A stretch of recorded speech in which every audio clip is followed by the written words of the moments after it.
नमस्कार बच्चों। Today we are going to discuss class 10th English worksheet number 70। ये आपकी 20th ऑफ जैन 2022 की वर्कशीट रहेगी। In today's worksheet we are going to continue our 9th chapter of footprints without feet Bholi. इस chapter की एक extract हमें दिया गया है। इस एक्सट्रैक्ट को हम यहाँ पर रीड करेंगे और इस पर बेस्ड कुछ ईजी क्वेश्चंस रहेंगे जो हम सॉल्व करेंगे। जहाँ तक इस चैप्टर की बात है तो काफ़ी इमोशनल चैप्टर है, बहुत कुछ सीखने को मिलता है इस चैप्टर में। यहाँ पे मेन जो करैक्टर है वो सुलेखा है, ओके। लेकिन उसे कोई सुलेखा नहीं कहता, उसे सभी भोली कहते हैं। ऐसा क्यों है? क्योंकि जब सुलेखा बहुत छोटी थी, 8-9 मंथ्स के आसपास थी, तो वो चारपाई से कोट से नीचे गिर जाती है और उसका ब्रेन डैमेज हो जाता है। और ब्रेन डैमेज होने के कारण वो एक तरीके से स्लो लर्नर बन जाती है, यानी कि उसकी एजुकेशनल अटेनमेंट्स है या फिर जो उसकी लर्निंग कैपेसिटी है वो उससे अफेक्ट होती है। और उसी के कारण वो एक तरीके से यूँ कह सकते हैं कि बैकवर्ड रह जाती है और उसको सब भोली बोलते हैं, क्योंकि वो भोली थी, मन से भोली, आप समझते होंगे, ओके। और उसके साथ एक और मिस हैपनिंग होती है कि जब वो जस्ट 2 ईयर्स की थी, 2 साल की थी, तो उसके कारण वहाँ पर जब वो 2 ईयर्स की थी तो वो दोबारा से एक और चीज़ के चपेट में आती है। किसके चपेट में आती है? इस बार वो चपेट में आती है स्मॉल पॉक्स के।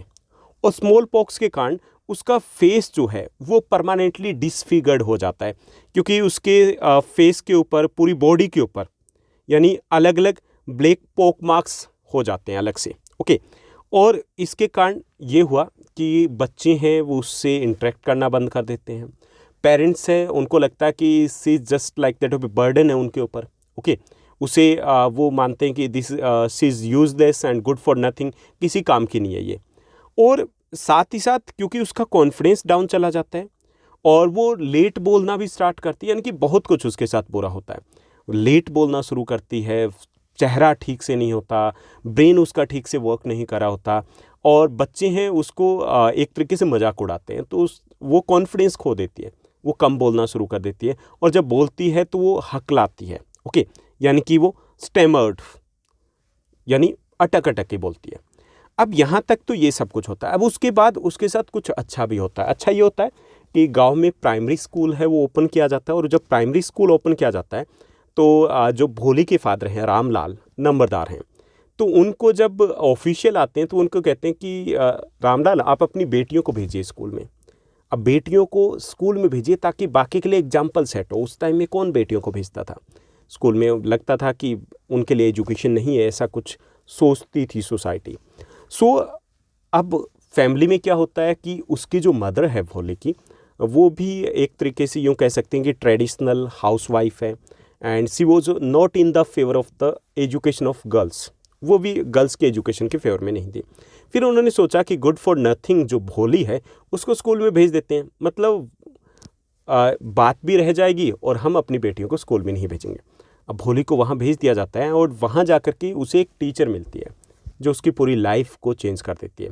वैसे आपकी लाइफ में, हर किसी की लाइफ में हमेशा कोई ना कोई एक ऐसा टीचर आता है जो आपकी लाइफ को चेंज कर देता है। कभी भी देखिएगा, जो भी सक्सेसफुल पर्सनैलिटीज़ मिलेंगे तो वहाँ पे कहीं ना कहीं वो आपका प्राइमरी टीचर हो सकता है, 6th क्लास में हो सकता है, 8th में हो सकता है, 9th में हो सकता है, 10th में हो सकता है। वो कुछ ऐसा करता है, किसी तरीके से आपको मोटिवेट करता है या असिस्ट करता है कि आपको खुद के ऊपर वो कॉन्फिडेंस आना शुरू हो जाता है। तो ऐसा ही भोली के साथ होता है। भोली धीरे धीरे स्कूल में इंटरेस्ट लेने लगती है, स्कूल में वो एजुकेशन अपनी कंप्लीट करती है, और उसके बाद उसकी मैरिज फिक्स कर दी जाती है। कौन करते हैं? उसके पेरेंट्स फिक्स करते हैं, और एक एज्ड पर्सन के साथ, जिसकी एज बहुत ज़्यादा थी, उसके साथ मैरिज फिक्स कर दी जाती है, क्योंकि उनके पेरेंट्स ने उनसे कुछ पैसा ले रखा था, ऐसा कुछ लेन देन था। अब भोली है, उसकी मैरिज भी फिक्स कर दी, एज्ड पर्सन के साथ की जा रही है, और साथ साथ वो पर्सन है वो डोरी की भी डिमांड करता है, दहेज की डिमांड करता है। उसी वक्त भोली है वो शादी से मना कर देती है, यानी कि उस वक्त किसी को लगता नहीं था कि ये बोल भी सकती है, लेकिन वो मना कर देती है। And after that she decided that कि वो टीचर बनेगी और स्कूल में बच्चों को टीच करेगी। यानी कि पूरी तरीके से देखिए कि कहाँ पे भोली होती है और कहाँ पर वो सोसाइटी में एक बड़ा चेंज लेकर के आती है। तो ऐसी कुछ कहानी इस चैप्टर की दी गई, काफ़ी इंटरेस्टिंग चैप्टर है, और नेक्स्ट वीक तक या इसी वीक में कोशिश करेंगे कि हम इस चैप्टर को अलग से एक वीडियो में डिस्कस करें, क्योंकि आपको पढ़ने में मज़ा आएगा और पूरा कंसेप्ट वहीं से क्लियर हो पाएगा। अब हम वापस वर्कशीट पे लौट आते हैं और यहाँ पर हम डिस्कस करेंगे इस एक्सट्रैक्ट को, ओके। और इसी एक्सट्रैक्ट और इस चैप्टर पर बेस्ड रहेंगे कुछ क्वेश्चंस जिनको हमें सॉल्व करना है। तो एक्सट्रैक्ट को देखिए, her name was Sulekha, Sulekha नाम था उसका। But since her childhood everyone had been calling her Bholi, लेकिन सभी बचपन से उसे भोली कहा करते थे। द सिंपलटन, भोली का मतलब जो सीधे साधे हो, सिंपल हो, जिसे ज़्यादा कुछ पता ना हो। She was the fourth daughter of Nambardar Ramlal की वो चौथी बेटी थी। When she was 10 months old, she had fallen off the coat on her head and perhaps it had damaged some part of her brain. कि जब वो 10 मंथ्स की थी तो वो कोट से, चारपाई से नीचे गिर जाती है, सर के बल गिरती है और उसके ब्रेन का एक पार्ट है वो शायद डैमेज हो गया था। And that was why she remained a backward child, और उसके कारण वो बैकवर्ड रह जाती है। बैकवर्ड का यहाँ मतलब है कि उसकी एजुकेशनल अटेनमेंट्स हैं या उसकी लर्निंग जो है वो पेस काफ़ी स्लो हो जाती है। And came to be known as Bholi, और इसीलिए उसको भोली कहा जाने लग गया। At birth the child was very fair and pretty, जन्म के समय में हालांकि ऐसा कुछ नहीं था, वो काफ़ी फेयर थी, प्रेटी थी। But when she was 2 years old, जब वो 2 साल की होती है, she had an attack of smallpox. उसके बाद दूसरी बार उसका सामना होता है एक और प्रॉब्लम से, वो थी small pox. And only the eyes were saved but the entire body was permanently disfigured by the deep black pock marks, कि उसकी सिर्फ आंखें बचती है, बाकी पूरी जो बॉडी है वो डिसफिगर्ड हो जाती है पॉक मार्क से, जगह जगह पे वो निशान हो जाते हैं, तो वो काफ़ी अगली दिखती है। Little Sulekha could not speak till she was 5, क्योंकि उसका ब्रेन डैमेज हो चुका था, उसके बाद स्मॉल पॉक्स का अटैक हो चुका था, तो उस काफ़ी पार्ट से उसका डैमेज हुआ था, तो वो 5 years तक कुछ भी बोल भी नहीं पाती है। And when at last she learn to speak she stammered, और जब उसने बोलना शुरू किया तो वो अटकती है, अटक करके बोलती है। The other children often made fun of her, और बाकी बच्चे आमतौर पे उसका मजाक उड़ाया करते थे। Mimicked her and as a result she talked very little, और इसलिए वो बहुत कम बोलती है, किसी से ज़्यादा बातचीत नहीं करती है, और उसको सभी इग्नोर करते हैं, इवन द फैमिली मेम्बर्स है वो भी उसको यूजलेस मानते हैं। तो ये हमारा एक्सट्रैक्ट था। अब इसी पर बेस्ड रहेंगे कुछ क्वेश्चंस, और उसके बाद कुछ एक्स्ट्रा क्वेश्चंस रहेंगे जो पूरे चैप्टर पर बेस्ड है। चलिए इन क्वेश्चंस को हम सॉल्व करेंगे। तो यहाँ पे हमारा जो फर्स्ट क्वेश्चन का फर्स्ट पार्ट दिया गया उसको देखिए। फर्स्ट जो हमें पार्ट दिया गया ये है कि who was Sulekha, how did she look as an infant, कि सुलेखा कौन थी, ओके, ये हमें बताना है। And how did she look as an infant, कि जब वो छोटी बच्ची थी तो कैसी दिखती थी। Sulekha was the fourth daughter of Nambardar Ramlal, Nambardar Ramlal की ये चौथी बेटी थी Sulekha. And at the time of birth she was fair and pretty, कि बर्थ के टाइम वो काफ़ी फेयर और प्रेटी थी, ओके। उसके बाद सेकंड पार्ट रहेगा हमारा फर्स्ट क्वेश्चन का, बी पार्ट है, वाई वॉज शी कोल्ड भोली, कि उसे भोली क्यों कहा जाता था, ओके, ये हमें बताना है। सुलेखा वॉज कोल्ड भोली because she was mentally slow and lacked confidence, उसे भोली इसलिए कहा गया क्योंकि वो मेंटली स्लो थी, बैकवर्ड थी और कॉन्फिडेंट भी नहीं थी, तो वो बोलती भी नहीं थी, that's why she was called Bholi, इसलिए उसे भोली कहा गया। उसके बाद नेक्स्ट हमारा पार्ट रहेगा, नेक्स्ट पार्ट है what had happened when she was 2 years old, कि जब वो 2 years ओल्ड थी तो तब उसके साथ क्या होता है। Bholi fell a victim to smallpox at the age of 2 years, कि 2 साल की जब थी तो स्मॉल पॉक्स का शिकार हो जाती है। Her face and body become full of pock marks, उसके पूरी बॉडी है वो डिसफिगर्ड हो जाती है पॉक मार्क्स के कारण। Now let's move to the next part. Next जो हमें पार्ट दिया गया, why did Bholi stammer while speaking, कि जब वो बोलती है तो अटकती क्यों है। Sulekha was a baby when she fell down from a cot, कि जब बिल्कुल छोटी बच्ची थी, इन्फेंट थी, तो वो कोट से नीचे गिर जाती है। हर ब्रेन वॉज डैमेज्ड, उसका ब्रेन डैमेज हो जाता है। She was mentally slow and lack confidence, वो मेंटली स्लो हो जाती है, कॉन्फिडेंस उसमें बिल्कुल ही नहीं होता। That is why she started stammering, इसलिए वो अटकना शुरू कर देती है। यानी कि एक तो ये था कि उसका ब्रेन डैमेज था, और सेकंड ये था कि वो डर करके बोलती थी, she didn't have the confidence, okay, इसलिए वो स्टेमर करना शुरू कर देती है। Now let's move to the next part of this chapter, this worksheet.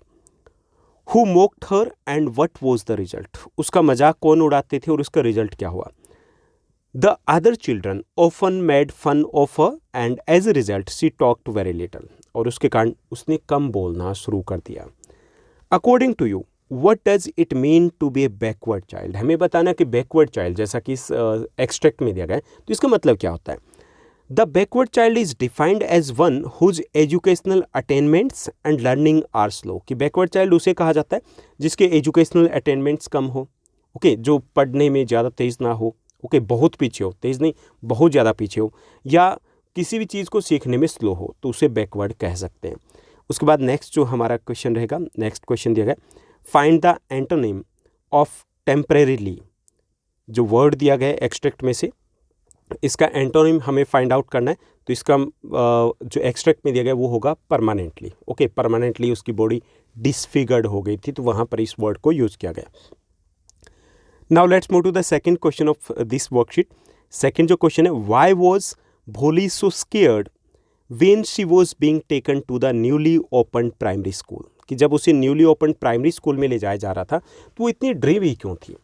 भोली thought that perhaps her parents were punishing her by sending her to school, Bholi को लगा कि शायद उसके पेरेंट्स उसे पनिशमेंट दे रहे, उसे इसीलिए स्कूल भेजा जा रहा है। So she cried in terror, इसलिए वो डर के मारे रोती है, चिल्लाती है, and pulled her hand away from her father's grip, और अपने फादर की ग्रिप में से अपना हाथ खींच लेती है, छुड़ा लेती है।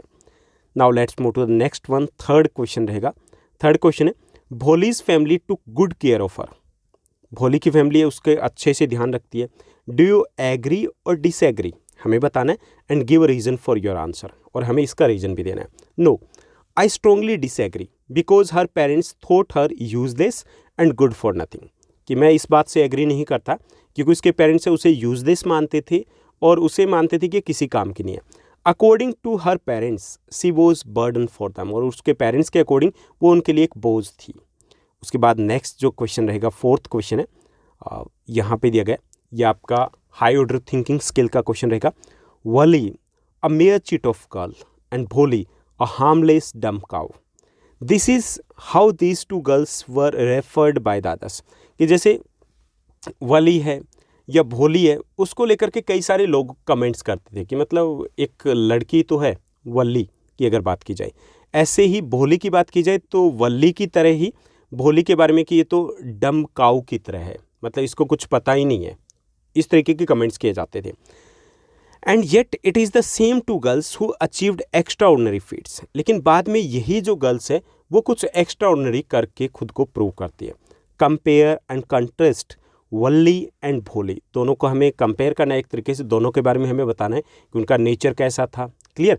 और उसके बाद who would you like to be and why, और साथ साथ हमें बताना है कि आप किसकी तरह बनना चाहोगे और क्यों बनना चाहोगे, ओके, क्लियर। और इसमें हमें वर्ड लिमिट कम देंगे तो इस हम ज़्यादा डिटेल में नहीं जाएंगे, लिटिल बिट हमें दोनों के करैक्टर के बारे में बात करनी है। Being a little girl, Valli was a curious keen observer who had strong will power and determination, Valli की अगर बात करें तो वो काफ़ी क्यूरियस थी, कीन ऑब्जर्वर थी, and who had strong will power, एक स्ट्रॉन्ग विल पावर थी कि जो करना है तो करना है, एंड डिटर्मिनेशन था। And she was confident about herself, वो खुद को लेकर के काफ़ी कॉन्फिडेंट थी, and wanted to do everything on her own, और सब कुछ खुद ही करना चाहती थी। Not only she was intelligent but also very careful planner, केवल वो इंटेलिजेंट ही नहीं थी बल्कि एक अच्छी प्लानर भी थी, ओके। ये वल्ले की बात हुई।